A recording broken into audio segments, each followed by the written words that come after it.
नमो रुद्रांश। मैं ज्योतिष विज्ञ आर के मिश्र भागलपुर ज्योतिष व शोध केंद्र की तरफ से आप सभी ज्योतिष के प्रेमियों का हार्दिक अभिनंदन करता हूं।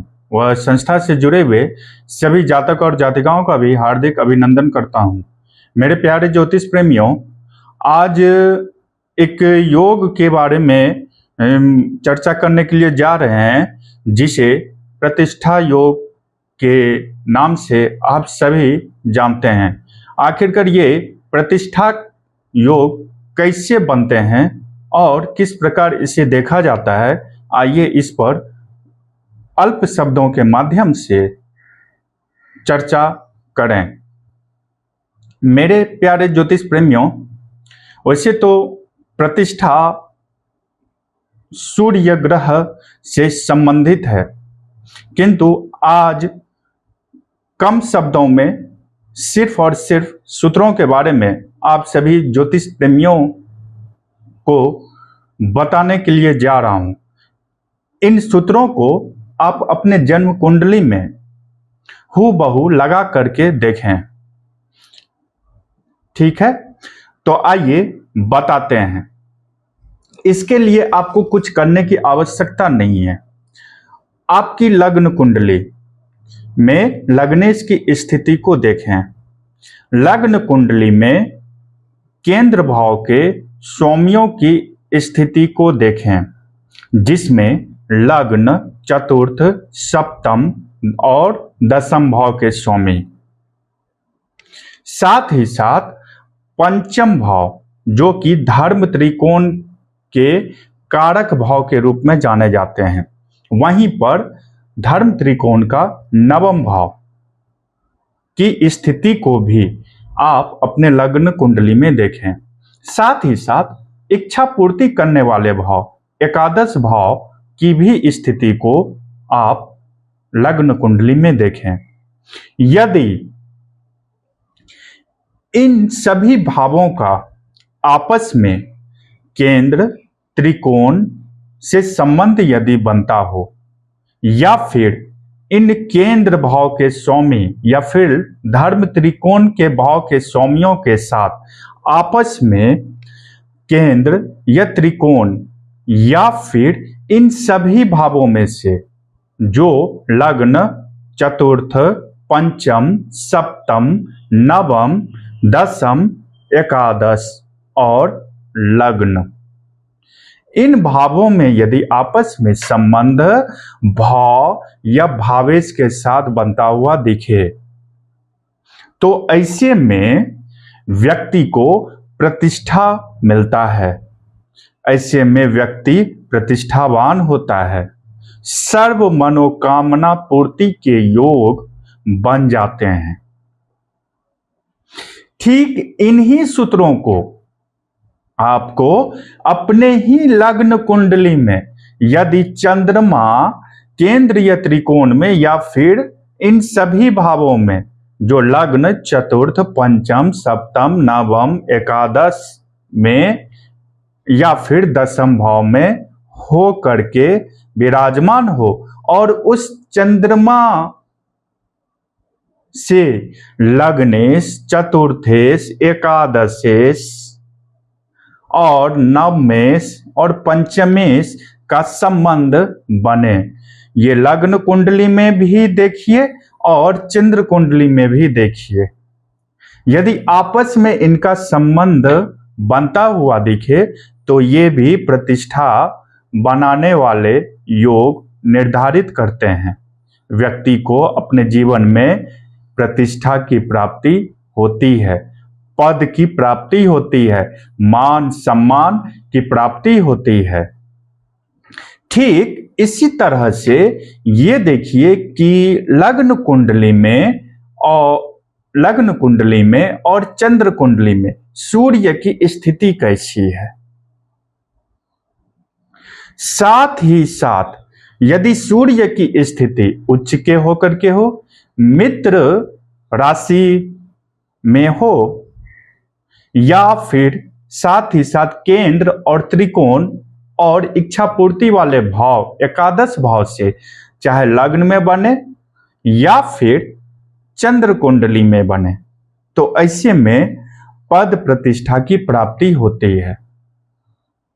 अब साथ ही साथ एक और सूत्र लीजिए। लग्न कुंडली और चंद्र कुंडली पर जितने भी सूत्र आपने लगाए हो उसी में आप चतुर्थांश, जिसे डिविजनल चार्ट नंबर 4 के नाम से आप सभी ज्योतिष के प्रेमी बंधु जानते हैं, उसके भी लग्न की स्थिति अपने ही डिविजनल चार्ट नंबर 4 में देखें। यदि डिविजनल चार्ट नंबर 4 के लग्नेश की स्थिति भी अपने से केंद्र या त्रिकोण में या फिर एकादश भाव में मित्र राशि, स्वराशि व उच्च के होकर के यदि विराजमान हो तो ये भी व्यक्ति को प्रतिष्ठा दिलाने वाले होते हैं।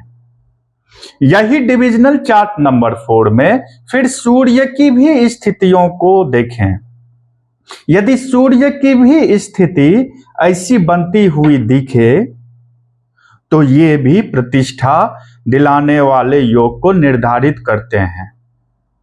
वहीं पर भाव और ग्रहों के बलों को भी देखने की एक विशेष परंपरा रही है, जिसे महर्षि पराशर ने डिविजनल चार्ट नंबर 3 के नाम से जाना। उसका नाम दृष्कान है, आप सभी जानते हैं। इस दृष्कान कुंडली में भी सूर्य की स्थिति को देखें। सूर्य जितना मजबूत स्थिति में होगा, चंद्रमा जितना मजबूत स्थिति में होगा, व्यक्ति के जीवन में सुख, शांति, समृद्धि, पद, प्रतिष्ठा, मान, मर्यादा की प्राप्ति करा देता है। डिविजनल चार्ट नंबर 3 के लग्नेश की स्थिति और चतुर्थ भाव की स्थिति, चतुर्थेश की स्थिति और समसप्तक भाव, काम त्रिकोण भाव की स्थिति का आकलन करें। यदि आप तुलनात्मक दृष्टिकोण से divisional chart number 1, divisional chart number 3, divisional chart number 4, divisional chart number 9 में यदि आप करते हैं तो ये व्यक्ति को पद, प्रतिष्ठा, मान, सम्मान दिलाने वाले योग की पुष्टि करता है। वहीं पर डिविजनल चार्ट नंबर 9, इसमें भी लग्नेश जो कि डिविजनल चार्ट नंबर 1 और डिविजनल चार्ट नंबर 9 के लग्नेश की स्थिति को देखें। डिविजनल चार्ट नंबर 1 के 4th हाउस के स्वामी या अर्थात चतुर्थेश की स्थिति नवमांश कुंडली में देखें, या फिर नवमांश कुंडली के चतुर्थ भाव के स्वामी की स्थिति देखें। केंद्र व त्रिकोण का जो सूत्र है और एकादश भाव का जो भी सिद्धांत दिया गया है, बतलाया गया, वे लग्न कुंडली के स्थिति के अनुसार नवमांश कुंडली में आकर के देखें। यदि आपके नवमांश कुंडली में इस प्रकार के का योग दिखे, जिसमें कि इन केंद्र और त्रिकोण के साथ साथ काम त्रिकोण के पंचम भाव जो कि एकादश भाव इच्छा पूर्ति के भाव कहलाते हैं, उसकी स्थिति केंद्र व त्रिकोण में स्वराशि के, मित्र राशि के व उच्च के प्रभाव में होता हुआ ग्रहों की स्थिति दिखे तो ये प्रतिष्ठा को निर्धारित करने वाले योग बनते हैं। वहीं पर डिविजनल चार्ट नंबर 9 में भी आपको सूर्य की स्थिति देख लेनी चाहिए, क्योंकि सूर्य की स्थिति यदि नवमांश में अच्छी होंगी तो दैवीय कृपा से व्यक्ति को पद, प्रतिष्ठा, मान, सम्मान की प्राप्ति हो जाती है। अब आइए एक और महासूत्र पर जो प्रतिष्ठा योग को निर्धारित करती है। कारकांश कुंडली किस प्रकार से बनता है, इसके बारे में आप सभी ज्योतिष के प्रेमियों को पता है।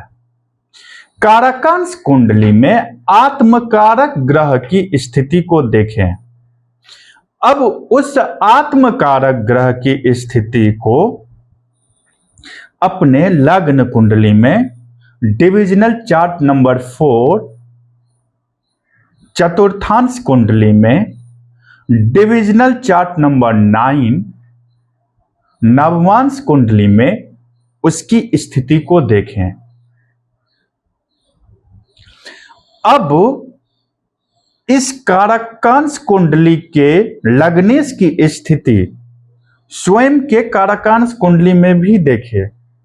यदि इन सभी चार्टों में और साथ ही साथ चंद्र कुंडली और सूर्य कुंडली को भी देखें, यदि इनमें भी इन सभी में से केंद्रीय त्रिकोण का संबंध मित्र राशि, स्वराशि, उच्च के होकर के भावेशों की स्थिति बनती हुई दिखे, अर्थात आत्मकारक ग्रह की स्थिति बनती हुई दिखे, तो ये भी व्यक्ति को प्रतिष्ठा दिलाने वाले योग को निर्धारित करते हैं। अब एक और विशेष महासूत्र लीजिए। जिस प्रकार से लग्न कुंडली को विश्लेषण नवमांश कुंडली में ग्रहों के आपसी संबंध को लेकर के आपने किया, उसी प्रकार से लग्न कुंडली डिविजनल चार्ट नंबर 1 जिसे आप लोग कहते हैं, तो divisional chart number 1, divisional chart number 4 और डिविजनल चार्ट नंबर 9 और आत्मकारक ग्रह कारकांश कुंडली के लग्नेश की स्थिति व साथ ही साथ डिविजनल चार्ट नंबर 10 के लग्नेश की स्थिति सेम टू सेम फॉर्मूला जो मैंने आपको बताए हैं, इसे डिविजनल चार्ट नंबर 10 में लगा करके देखें। व्यक्ति अपने कार्य क्षमता से और अपने कार्यों के प्रति संवेदनशीलता से और कार्य के सामर्थ्य से व्यक्ति स्वयं के प्रतिष्ठा को स्थापित करता है। ये कुछ ज्योतिषीय महासूत्र का एक जगह संकलन करके आप सभी ज्योतिष के प्रेमियों के समक्ष ज्योतिषीय महासूत्र के अंतर्गत अपने अनुभवों को रखा है। आशा है कि आपको आज का ये ज्योतिषीय महासूत्र जो प्रतिष्ठा को निर्धारित करने वाले योग से परिलक्षित हैं, पसंद आया होगा। अतः पुनरागमन तक के लिए आप सभी ज्योतिष के प्रेमियों को मेरा नमस्कार।